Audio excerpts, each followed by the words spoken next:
पुराने ज़माने की बात है, किसी मुल्क में आदिल और साहिब इक़्तिदार बादशाह रहता था। इसकी 7 बेटियां थीं जिन्हें वो अपनी जान से ज़्यादा अजीज़ रखता था। बादशाह ने इन्हें हर आसाइश फराहम कर रखी थी, उम्दा लिबास, कीमती ज़ेवरात, लजीज खाने और सुहाना ज़िंदगी।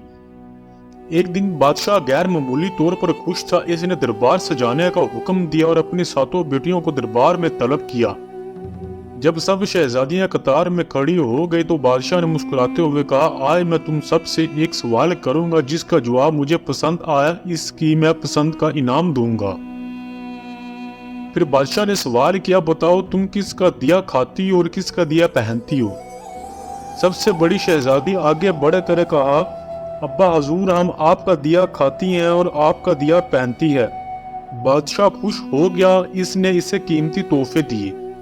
इस तरह दूसरी, तीसरी, चौथी, 5वीं और 6ठी शहजादी ने भी यही जवाब दिया, हम अब्बा हजूर आपका दिया खाती और पहनती हैं। हर जवाब पर बादशाह की खुशी बढ़ती गई। वो हर बेटी को इनाम देता रहा।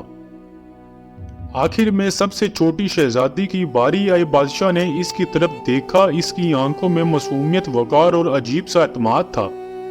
वो ऐसा से मुस्कुराई और परसकून मगर मजबूत लहजे में बोली, अब्बा हजूर, मैं अल्लाह का दिया खाती हूँ और अल्लाह का दिया ही पहनती हूँ। यही मेरा नसीब है, जो मेरे रब ने मेरे लिए लिखा है। जो कुछ मेरे पास है वो इसी की अता है। ये सुनकर दरबार में खामोशी छा गई। ये आम सा जुमला नहीं था, बल्कि गहरे यकीन, शुक्र और तवक्कुल का इजहार था। शहजादी के अल्फाज में आजिज़ी भी थी और सच्चाई भी। बादशाह के चेहरे पर हैरत और गुस्से के मिले जुले आसार जाहिर हुए। वो ऐसे जवाब की तवक्का नहीं कर रहा था। गुस्से में आकर बोला, कमबख्त, तूने मेरी नाशुक्री की है, मेरे एहसानों को नजरअंदाज किया है। शहजादी ने खौफ से कांपते हुए, ना बगावत के अंदाज में बल्कि नहायत नरमी से कहा, जो हुक्म अब्बा हजूर। इसके लहजे में सिर्फ अल्लाह पर यकीन झलक रहा था। बादशाह गुस्से से कांप उठा और हुक्म दिया, इस गुस्ताख को मौत की सजा दी जाए। दरबार में कहरम मच गया। वजीर आजम फौरन आगे बढ़ा और अर्ज किया, बादशाह सलामत, ये आपकी अपनी बेटी है। इसके अल्फाज ना समझी नहीं बल्कि ईमान की दलील है। बादशाह ने कुछ लम्हे सोचा, फिर बोला, ठीक है, इसे कत्ल नहीं किया जाएगा। इसे जंगल में छोड़ आओ। मैं देखना चाहता हूँ कि ये मेरे बगैर कैसे जिंदा रहती है। शहजादी से तमाम जेवरात और शाही लिबास ले लिए गए और इसे तनहा जंगल में छोड़ दिया गया। रात होने लगी। जंगल में अंधेरा और सर्दी थी। शहजादी ने लकड़ियां जमा की, आग जलाई और एक दरख्त के नीचे बैठ गई। भूख लगी हुई थी मगर दिल मुतमईन था। इसने आसमान की तरफ देखा और कहा, ए मेरे रब, तू ही मेरा सहारा है। मैं तनहा जरूर हूँ मगर बेसहारा नहीं।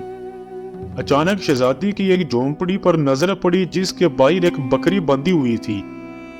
वो अंदर से किसी के खांसने की आवाज आ रही थी। शहजादी झोंपड़ी के अंदर गई तो देखा एक बीमार बूढ़ा शख्स चारपाई पर लेटा हुआ है और बार बार पानी पानी पुकार रहा है। शहजादी ने फौरन मटके से पानी निकाला और बूढ़े को पानी पिलाया, फिर झोंपड़ी की सफाई भी कर दी। बूढ़े ने कमजोर आवाज में पूछा, बेटी, तुम कौन हो और इस घने जंगल में अकेली इस वक्त क्या कर रही हो। शहजादी ने अपना सारा हाल इसे सुना दिया। सुबह के वक्त बूढ़े ने कहा, मैं शहर काम के सिलसिले में जा रहा हूँ, 7-8 दिन बाद वापिस आऊंगा। तुम यही झोंपड़ी में रहो, खाने पीने का सामान मौजूद है। करीब ही दरिया है, वहां से पानी भर लेना और बकरी का दूध भी निकाल लिया करना। ये कहकर बूढ़ा चला गया।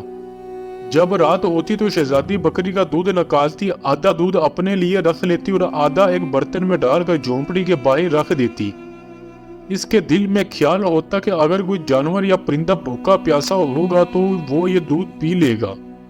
फिर वो इत्मीनान के साथ सो जाती। सुबह सवेरे जब शहजादी की आंख खुलती तो परिंदों की चहचहाहट और ठंडी हवा के झोंके इसे बेदार कर देते। वो आहिस्ता से उठती हुई झोंपड़ी का दरवाजा खोलती। जैसे ही वो बाहर कदम रखती, इसकी नजर इस बर्तन पर पड़ती जो खाली होता, मगर इसके पास एक अजीब सी रोशनी झिलमिला रही थी। शहजादी करीब जाकर देखती तो वहां एक नहायत कीमती लाल पड़ा हुआ था, जो सूरज की रोशनी में दमक रहा था। शहजादी हैरत और खुशी के मिले जुले जज्बात के साथ इसे उठा लेती है। پھر اس کی نظر زمین پر پڑتی ہے جہاں سانپ کے نشانات صاف نظر آ رہے ہوتے ہیں۔ اسی وقت اس کے ذہن میں بچپن کی وہ کہانی گونجتی ہے جو دادی اماں سنایا کرتی تھی۔ دادی کہا کرتی تھی جب کوئی سانپ کسی سے خوش ہو جاتا ہے تو خوشی کے اظہار کے طور پر ایک قیمتی لال اگل دیتا ہے جو ہیرو سے بھی زیادہ قیمتی ہوتا ہے۔ یہ خیال آتے ہی شہزادی کے چہرے پر مسکراہٹ آ گئی۔ اس نے سوچا کہ شاید وہی سانپ رات کو دودھ پینے آیا تھا، دودھ پی کر خوش ہو گیا اور اپنی خوشی کے اظہار میں یہ لال چھوڑ گیا۔ وقت گزرتا گیا اور اللہ کے فضل سے شہزادی کے پاس دولت، عزت، شان و شوکت جمع ہو گئی۔ ایک دن وہ شاہی لباس میں قیمتی زیورات پہنے پوری شان سے دربار میں پہنچی۔ دربار میں بادشاہ اور اس کی بیٹیاں موجود تھیں۔ وہ باتیں کر رہے تھے کہ آج ایک نہایت امیر اور عظیم شہزادی دربار میں آنے والی ہے۔ سب سوچ رہے تھے کہ وہ کتنی قیمتی کپڑے اور زیورات پہنے ہوگی۔ اتنے میں بادشاہ نے دیکھا کہ سادہ لباس میں ایک لڑکی دربار میں داخل ہو رہی ہے۔ غور کیا تو چونک گیا، وہ اس کی اپنی ہی بیٹی تھی۔ بادشاہ حیرت سے سوچنے لگا، میں تو سمجھ رہا تھا کہ جنگل کے جانور اسے کھا گئے ہوں گے۔ جب مجھے اس کی فکر ہوئی تو میں نے سپاہیوں کو بیچا تھا، مگر انہوں نے کہا تھا کہ اس کا کوئی نشان نہیں ملا، پھر یہ یہاں کیسے آ گئی؟ بادشاہ بیٹی سے مل کر بے حد خوش ہوا اور کہا، بیٹی تم کتنی خوش نصیب ہو کہ تمہیں اتنی عظیم شہزادی کے ساتھ رہنے کا موقع ملا۔ جاؤ اسے بلا کر لاؤ، میں تمہیں اس کی غلامی سے آزاد کروا دوں گا، چاہے اس کے بدلے وہ مجھ سے میری سلطنت ہی کیوں نہ مانگ لے۔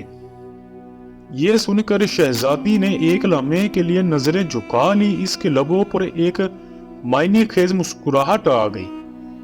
بادشاہ اور باقی بہنیں حیرت سے اسے دیکھنے لگی۔ شہزادی نے سر اٹھا کر نرمی سے کہا، ابا حضور، اس شہزادی کو کہیں دور سے بلانے کی ضرورت نہیں ہے۔ بادشاہ نے الجھن سے پوچھا، کیوں، کیا وہ قریب ہی ہے؟ شہزادی نے مسکراتے ہوئے نقاب ہٹایا اور کہا، کیونکہ وہ شہزادی میں خود ہوں۔ یہ سن کر بادشاہ کی آنکھیں حیرت سے پھیل گئیں اور دربار میں سنسنی پھیل گئی۔ سب پریشان ہو گئے۔ بادشاہ نے آگے بڑھ کر کہا، یہ کیسے ممکن ہے؟ تم تو جنگل میں اکیلی تھی، یہ محل، یہ دولت، یہ شان، یہ سب تم نے کیسے حاصل کر لیا؟